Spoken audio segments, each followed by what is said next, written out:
Welcome to Bergen Beyond the Gates 2023. Here we are, Grieghallen, and this is the core, the home of Norwegian black metal. However, haha, got you fooled. This ain't no Norwegian black metal we have here. So maybe you have to learn something new. We have a band from Poland. Sir, could you please state your name and title? Hi, my name is Cyprian and I'm the vocalist of In Twilight's Embrace, a bunch of 5 Polish peasants playing black metal. Peasant black metal. Okay. Morbid rock of death, if you will. Let's start with the name. This is something that I already mentioned in my review when I was doing that. And of course, there's a history, but before we let that seep in Twilight's Embrace doesn't exactly sound like a typical black metal band name. So let's tackle it right away. Oh yeah, there are plenty of pretentious names regarding the fact that we invented the very name like over 20 years ago when we were 17 years old with our previous guitarists. We were pretentious and we wanted to make a good impression of our English skills. The context, grows around the whole thing. Perhaps we should have changed the name over the years, but for some stupid reason we didn't. So I don't know. It's just what it is, and we are trying to make the best out of this shitty situation. It's not that shitty though, but maybe your album names are better. But one point though has to be made. It was before the Twilight saga was brought to screen, so we are not aware. Oh yeah. So it may seem that it has ruined the whole perception of the band name, but we don't give a flying fuck. Gotta say that didn't cross my mind. I totally blanked that idea from my mind, and now I'm traumatized again. Okay, let's start talking about your music. Polish black metal is a big thing. A lot of people know it, and there are lots of bands in a lot of big country. It's different than lots of Nordic bands, but nonetheless very, very big and important part of that whole extreme metal scene. What is the style, according to your words? In your words, what is In Twilight's Embrace like? You want me to describe our music? Yeah, a little bit. Like get a little bit of like what people are now tuning in. Like, what is this band? Why I should learn about it? Well, I don't think, and I'm not convinced if black metal as a term really fits what we do, because we had our own beginnings in the hardcore punk scene.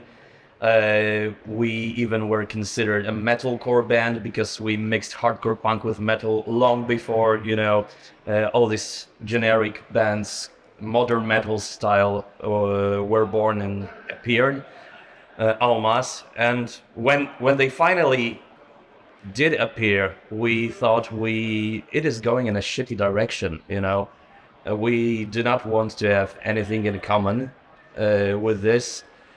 And bearing in mind that as a teenagers we grew up on listening to Bathory, Mayhem, but also Death, Deicide, etc., we decided to float towards the inspirations we grew up on as a kids, as early teenagers. So this was the moment, perhaps, when we should have changed the name, but we didn't. Music-wise, what we do now in 2023 can be, of course, dubbed death black metal or something like this, but there is more to it. We still kind of are proud of our hardcore punk background, and we are also fans of various forms of rock music. So even the Polish rock. So we often dub ourselves, Polish black rock of death, which is the most suiting description of what we do. Yeah, it's not boxing you like too tightly when people are like thinking like Yeah. black metal, it's come from Norway, sounds like certain bands. We may not be even legit for the strict and conservative black metal standards, so we never cared, actually. Of course, the entire experience of black metal, when you're a kid, when you're a teenager, you listen to Burzum for the very first time, or Dissection, it stays, and it bears a mark on you. But we are not desperate to be called black metal at all costs. We are never. You're like free birds. Yeah, That's good. yeah. What about the lyrical context of today's In Twilight the Embrace? If that could be boxed or defined in some ways, which often means a lot to when people are boxing in bands, certain genres. What is lyrical content of In Twilight's Embrace like? I'm not that much of a spiritual person, but spirituality and the concept of spirit, religion, and faith in men has always, attracted me. So this is one of the most fundamental aspects of our lyrics. For example, the last album, Lifeblood, released a year ago, focuses on this desperate need to fill our inner void with something to believe in. So this is why some people are attracted by, I don't know, Catholicism, some by Protestantism, some by Nordic paganism. And I see similar mechanisms in all these left-hand path and satanic movements. It's like in many cases it's like a flock of sheep. Sorry, I have just touched the table. And yeah, the spirituality is one thing, and the desperate need of filling our inner void and something to believe in. Then, at least in our country, deep old school and orthodox faith in God, kind of links with a certain viewpoint that we might call, I don't know, Slavic or something like this, because very often nationalism, conservatism, and any other forms of magical thinking come hand in hand with faith and religion. So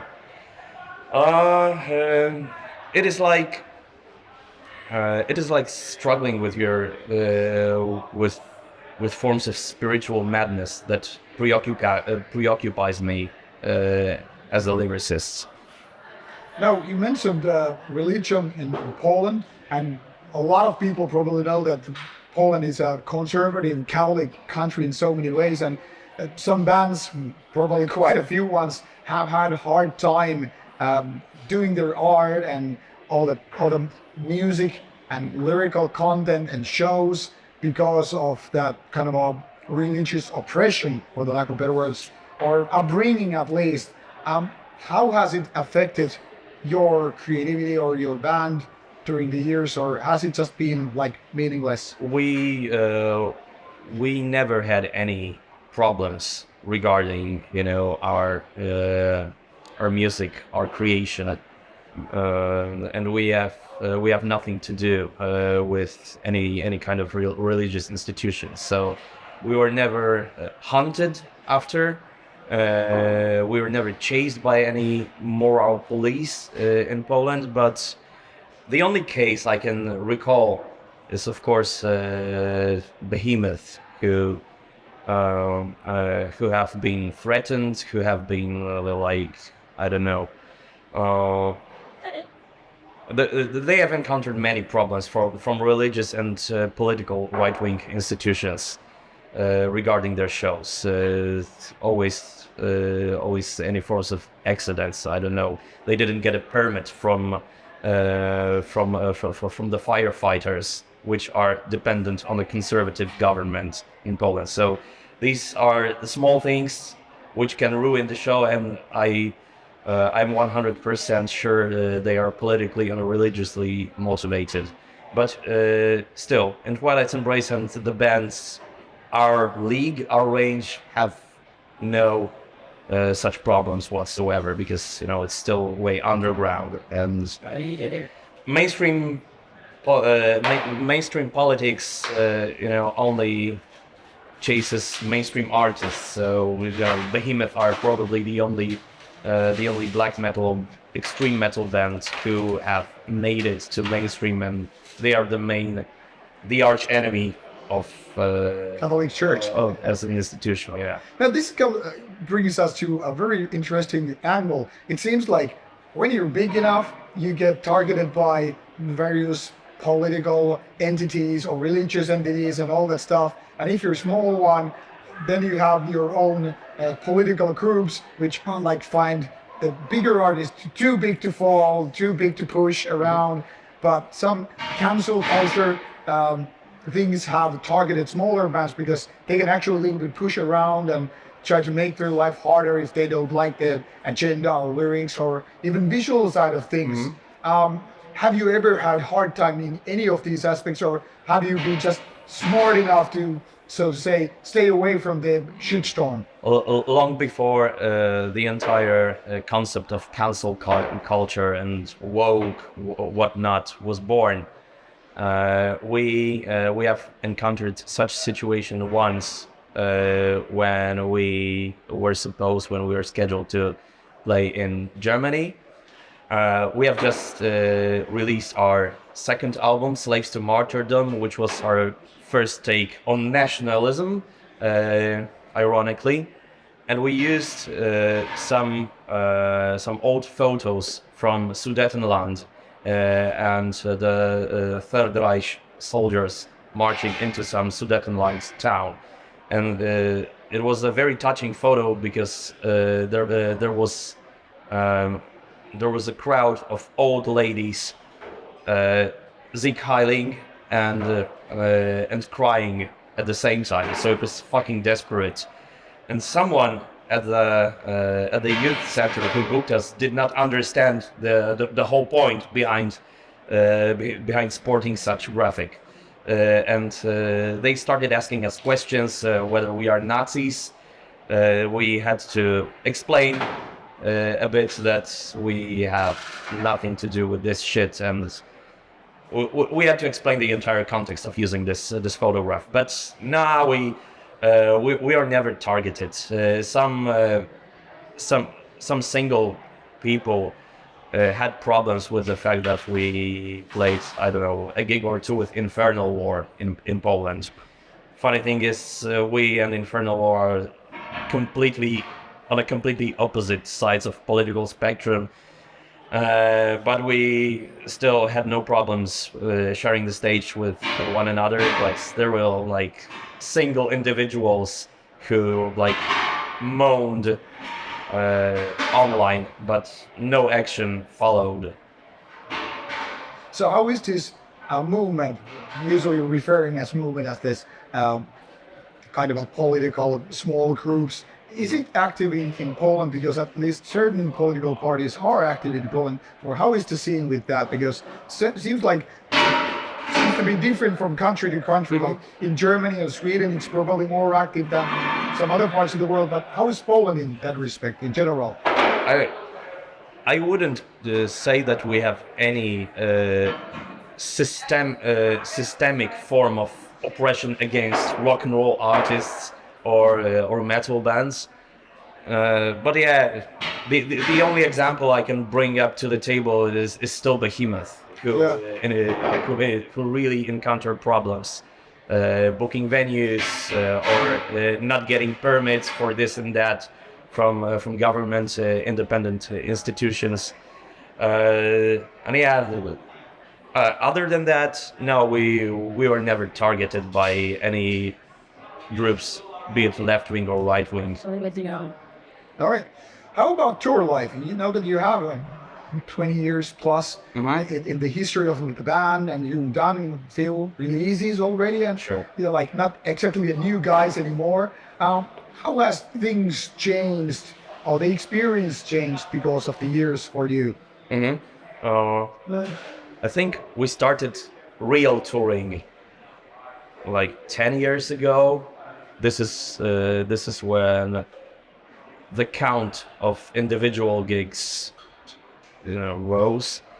But the regular touring, I think we started in 2018 or 19 when we when we went on the Polish tour, Behemoth and Organ Rife. This is when we actually met the guys. We get to know each other, and this was also the moment when we met Ule from Terra to Possessions, who were releasing Live Blood on vinyl. Since then, we have done several tours, including our own headline tour in Poland after Lava. Then we had 3 European tours last year, 2 with Mgła, and the festival run with another Polish band called Truchłostrzygi. And now, apart from individual festival appearances this year, we have 2 Polish headline tours scheduled, one of which has already taken place in April, and the second one will follow in November. The standard, of course, of our touring, the hospitality and the whole social aspect, of course, improved over the years. The very fact that we have been around for nearly 2 decades makes it much easier for bands to have certain demands regarding the technical side of playing gigs. What else can I say? I don't know. It gets better from year by year after year. Now, one of my typical questions is something that I'm going to ask you. Are you more of a live or a studio band, and why? I think both, because these are 2 completely separate realms. Of course, we write music meant for live performances, and we have this aspect in mind. But studio is an environment when you can where you can try several things which you would have not been probably allowed to do within a strict touring or concert time frame. So studio gives us liberty to try new things, to experiment, and to kind of build our musical and artistic identity, because it's still a process. And the shows are the exchange of energy. It's like switching a different button, and you are completely in another world, in another reality. And I hope our shows give this impression to the audience. Now, the follow-up would be: have you played all your songs live? Never. I guess that. So the trap is, because I wanted to know, why do you decide to choose like you mentioned, like writing songs that you can perform, and why do you feel that certain songs are not suitable for live or left out?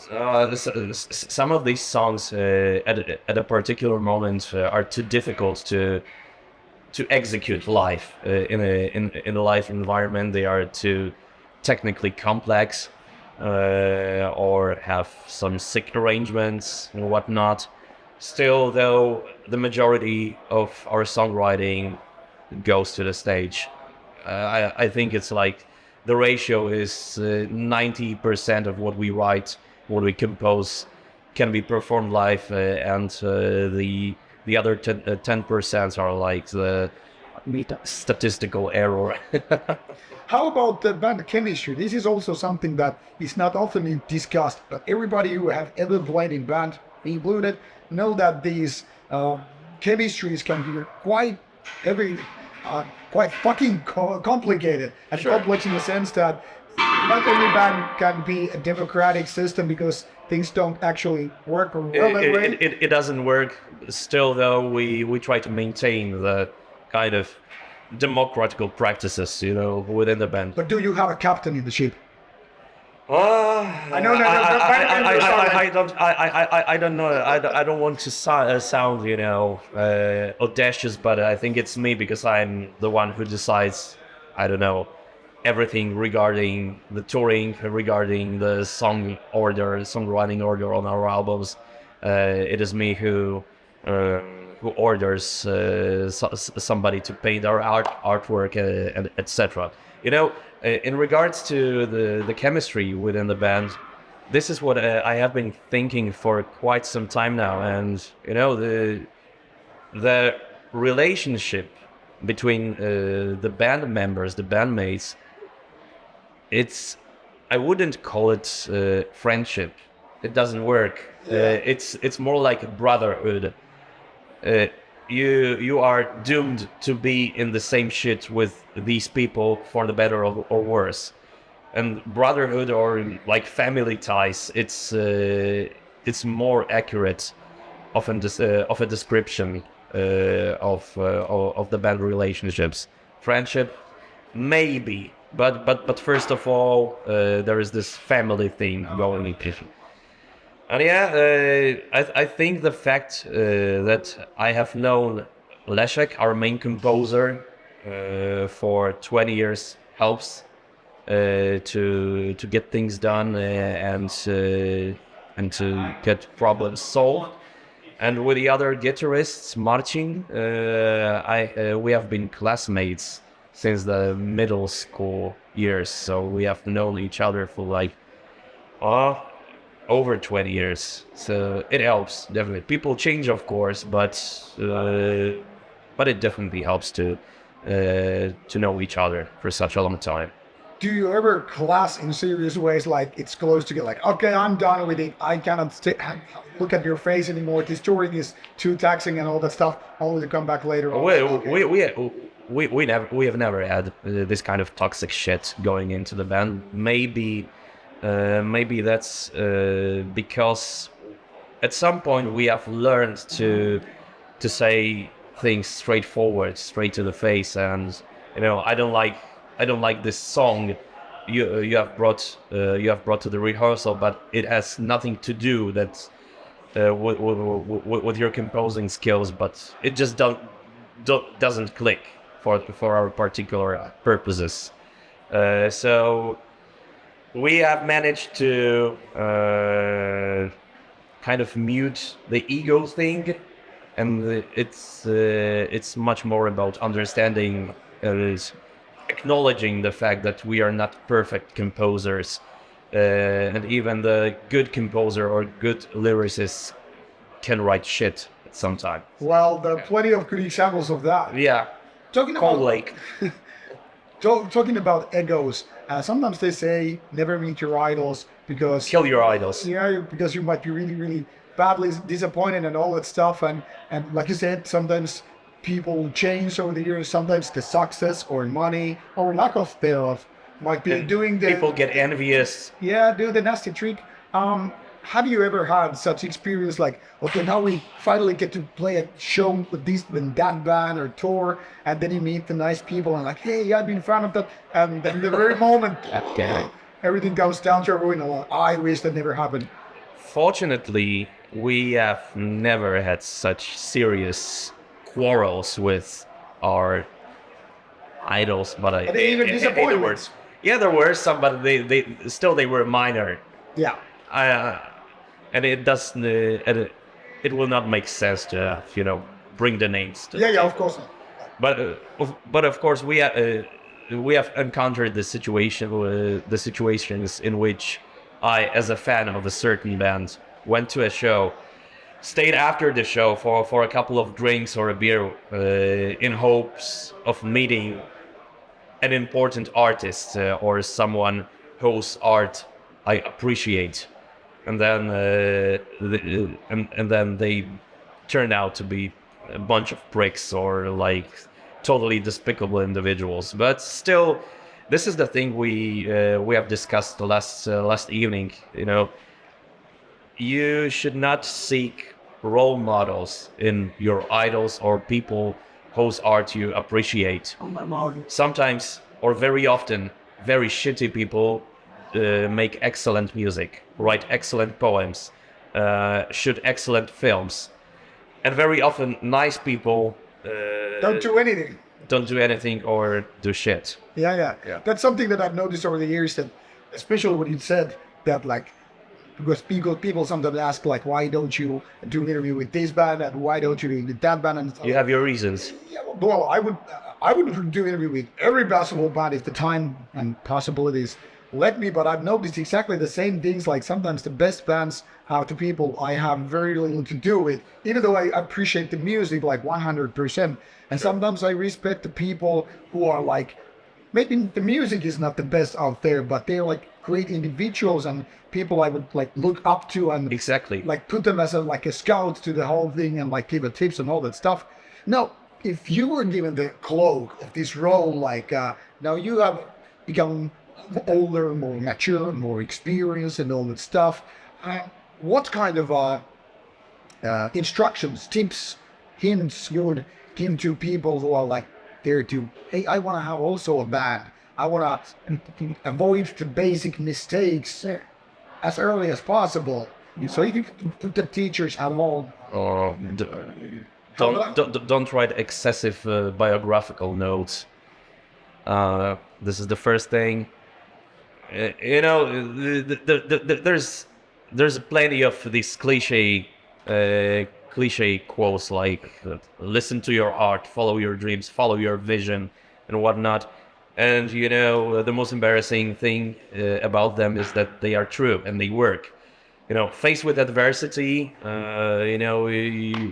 you should still try to make the best out of the situation and do what you are what you intend to do. So never fucking give up. No surrender, as KK Warslats sang. There's actually a very cynical saying in Finland that even if you believe in yourself, you still might be full of shit. So Sure,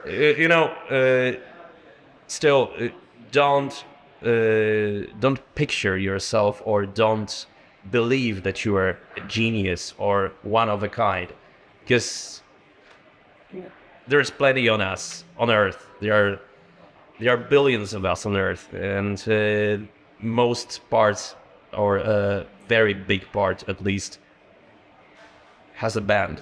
yeah. And no fucking way every band is brilliant, is like groundbreaking or anything like this. So do what you do as you please, and do write and perform the music you feel 666% strong about. Let's turn it a little bit a different way. Any regrets so far?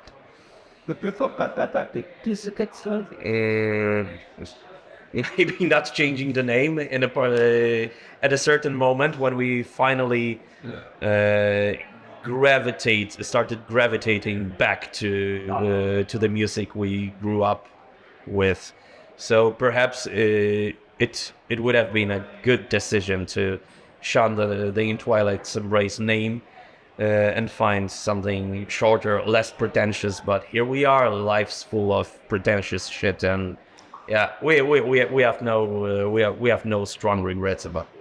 And besides, nobody should judge the book by its cover. And you learn upon your mistakes, so yeah, it's always a lesson learned, even something you're not satisfied 100% about. Before we wrap things up, you also mentioned yesterday when we were having a little talk over the beers that you're also done your own journalistic parts, reviews, and whatnot. Yes. How has that affected your work as a musician? I don't think there is a direct link. I mean, like learning some of the possible mistakes to avoid because of seeing the other side of the table, so to say. Are the benefits of doing both worlds? Well, you should definitely listen to your conversation partner. Listen carefully to the questions. try to answer them individually. In fact, what I hate to do up to this day is the emailer kind of interviews, because there is no spontaneity in this. Definitely not. You may give more accurate and grammatically correct answers, but there's no interaction between people, which always builds an additional layer to the conversation, and can, of course, direct your chat to some different topic, unexpected, into an unexpected direction. So yeah, be authentic, be spontaneous, and yeah, do your fucking English homework, because this is still a problem with many bands.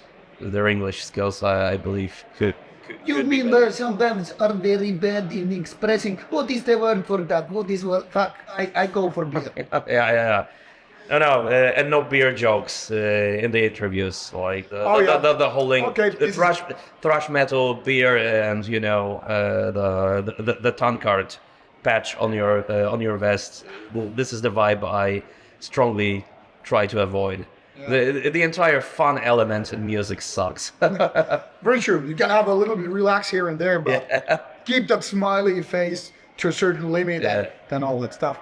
Now, before we wrap up, the final question is, at least second to final, what is the future looking like? Let's go a little bit foretelling. I always want to think that we will go back to this conversation maybe in, 5-10 years. Mm-hmm. So let you do the singing in the future. Where will In Twilight's Embrace be, assuming the name will still stick? No, of course it will. But let's see, 5 years now.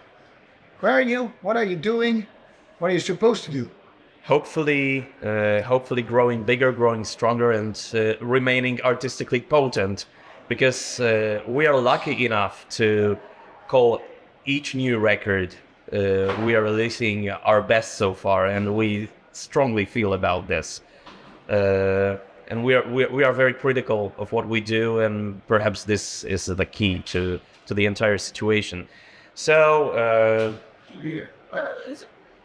right now we're slowly wrapping up the touring cycle after the Lifeblood records, and there's plenty of new ideas brewing in our camp. Music is being written. I already have like 30 lyrical sketches, and I have no fucking clue where to put all of them. Perhaps some part is shit, but who cares?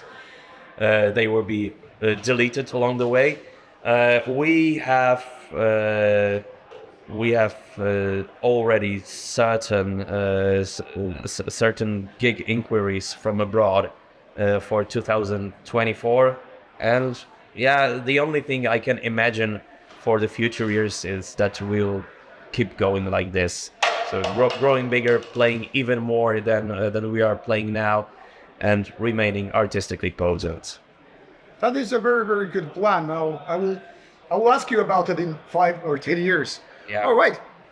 Final words of wisdom or greetings to your fans. Like, you really need to blurt out the following sentence, and that would be what? Kill your idols. Never meet them. There you go. Never meet him and me. No, just joking. All right. Thank you for your time. I hope you're having a good time in Bergen and all that stuff. Absolutely. We hope to catch you in Finland at some point and all that stuff, because time schedule are sometimes really crazy. Go to see these guys live and check out Lifeblood. It's a great album. And I hope you got to learn a little bit more. This is Bergen. This is Grieghollen. This is Beyond the Gates 2023. Thank you for your time. Go enjoy some metal. Go out and kill your riders. Bye-bye. Bye. I see.